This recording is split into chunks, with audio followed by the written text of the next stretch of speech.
वो भी लिखा है, लेकिन जो चीजें मैं आपको बता रहा हूं ये किसी पे नहीं लिखा। अगले 10 साल जो लीडिंग कंट्रीज हैं वहां फूड, जब लोग ऐसे ग्रोसरी स्टोर्स पे करेंगे, वहां उनको जो खाने हैं वो खाली मिला करेंगे और हमेशा शॉर्टेज रहेगी। और ऐसे लोग बताया करेंगे कि अच्छा कितने परिवार में मेंबर हैं, इतने, ओके आपको इतना मिलेगा। ये जस्ट स्टार्टिंग होगी, शुरुआत होगी। जो आने वाला समय है जहां पे जब परमेश्वर ने अपनी कलीसिया को लेके जाना और जो बच जाएंगे लोग, उनको बताया जाएगा कि अगर तुमने खाना लेना है तो तुम्हें यीशु मसीह को छोड़ना पड़ेगा। ये उस चीज का जस्ट एक शुरुआत कह लो या उसका एक एग्जाम्पल कह लो कि जैसे आपने 100 मेज बनवाने हो और आप मिस्त्री को बोलते हो कि आके पहले मुझे बना के दिखा कि वो मेज कैसा होगा। वो मिस्त्री आके एक मेज बनाता है, वो बोलता है कि ऐसा बना सकता हूं। ये जस्ट एक मेज है, ताकि आने वाले टाइम में लोगों को मालूम होगा कि हमें तैयार रहना है। अभी आपको साल्वेशन इजी मिल रही है, आप मुक्ति प्राप्त करना चाहते हैं, आप आते हैं चर्च में, साल्वेशन ग्रहण करते हैं और चले जाते हैं। आने वाले समय में ऐसा नहीं होगा। यीशु मसीह को ग्रहण करना मतलब अपनी जान को दांव पर लगाना, राशन से दूर रहना, सोशल से दूर रहना, सरकारी चीजों से दूर रहना। ऐसा आने वाले समय में होगा और ये एक सिंपल एग्जाम्पल होगी जो आने वाले अभी 10 साल में होगा। आपको क्या करना है? आने वाले 10 साल में जितने मिरेकल्स 10 साल में, आने वाले 10 साल में होंगे, पिछले 2000 साल में नहीं हुए।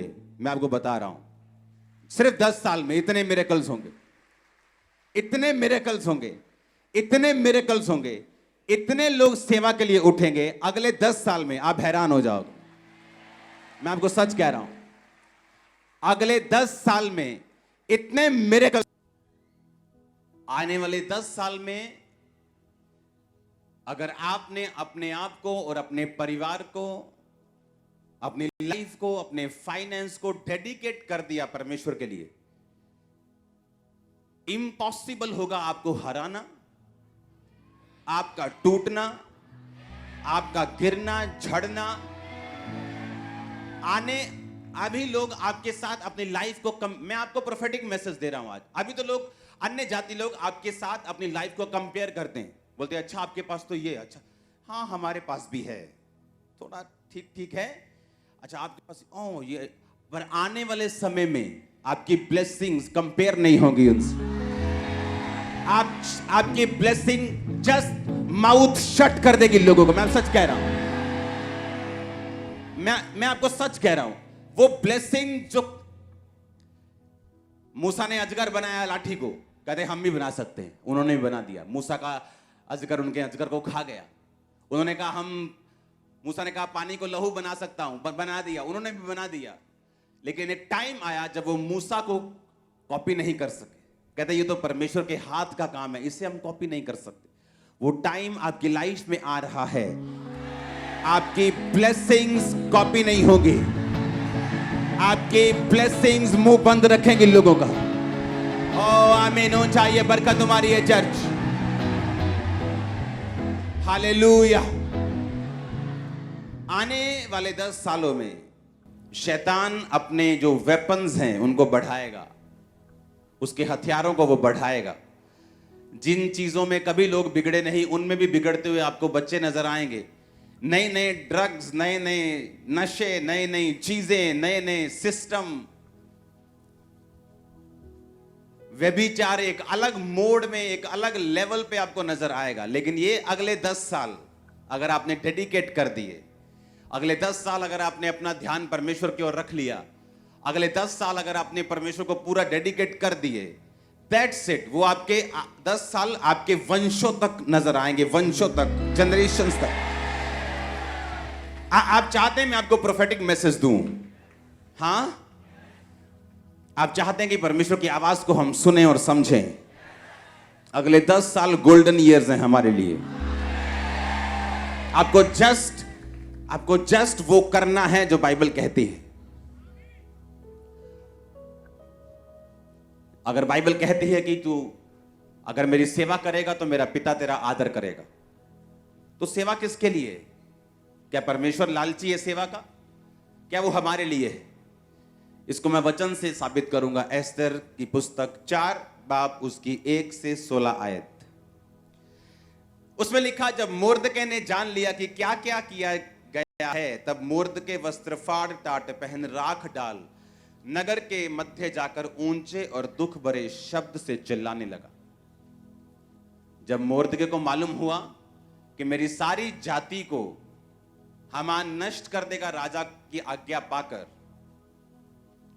तो बाइबल कहती वो चिल्लाने लगा, रोने लगा, टाट पहन लिया।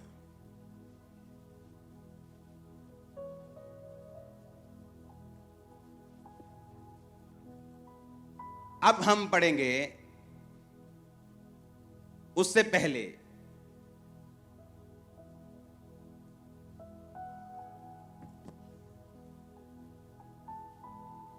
ये स्टोरी को समझना जरूरी है। के पास कहला भेजा कि तुम मन ही मन विचार ना कर कि मैं ही राजभवन में रहने के कारण और सब यहूदियों में से बची रहूंगी, क्योंकि जो तू इस समय चुपचाप रहे तो किसी ना किसी को परमेश्वर किसी उपाय से यहूदियों का छुटकारा और उद्धार कर देगा, परंतु तू अपने पिता के घराने समेत नष्ट होगी, और क्या जाने तुझे ऐसे ही कठिन समय के लिए राजपद मिल गया हो। तब एस्तर ने मोर्दके के पास, राजभवन में जाते हैं जब कोई बंदा प्रवेश करता है, जो अगर राजा ऐसे राजदंड बढ़ाता था, इस तरह नहीं करेगी। अगर तू लोगों को नहीं बचाएगी तो परमेश्वर किसी ना किसी उपाय से लोगों को बचा लेगा, क्योंकि उसी यहूदियों में यीशु मसीह का वंश था। तो परमेश्वर तो अपने वंश को बचा लेगा ताकि यीशु मसीह का वंश नाश ना हो और आने वाले समय में लोग बचाए जाएं, पर तू अपने घराने समेत क्या होगी? नाश होगी। जब परमेश्वर हमें कुछ करने के लिए कहता है, वो सेवा हो सकती है, वो किसी भी तरह का काम हो सकता है, उसके जरिए एक्चुअल में परमेश्वर हमें ब्लेस करना चाहता है और अपने हमारे घराने को वो आशीषित करना चाहता है। उसने कहा तू अपने पिता के घराने समेत नाश होगी, तेरा पूरा घराना नाश होगा, लेकिन लोग नाश नहीं होंगे। हालेलुया। उसने कहा अगर तू बचाई जाना चाहती है, अगर तू चाहती है कि तू बचाई जाए, तेरा घराना बचाया जाए, तो उस समय राजा के पास जा और विनती कर। जब उसने सेवा करने के लिए उसको बोला तो उसने क्या कहा कि आगे बहुत दिक्कतें हैं, मैं राजा के पास बुलाई नहीं गई हूं, मेरी लाइफ का रिस्क है सेवा करने में। तो परमेश्वर ने कहा जो कुछ तू मेरे लिए खोएगा वो कुछ तू पाएगा, जो कुछ तू मेरे लिए छोड़ देगा वो तू पाएगा। अगर तू डर कर मुझे छोड़ देगा तो वो चीजें तू गवा देगा जो तू पाना चाहता है। हालेलुया।